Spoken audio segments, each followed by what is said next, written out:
You ask Tiger to solve. This deals with linear equations with one unknown. The final result is x equals 132.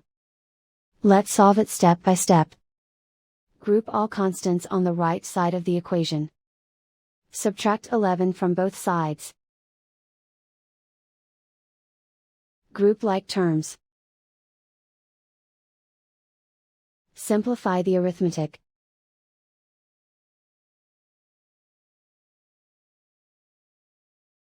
Isolate the x. Multiply both sides by inverse fraction 6 over -1. Group like terms. Multiply the coefficients. Simplify the arithmetic.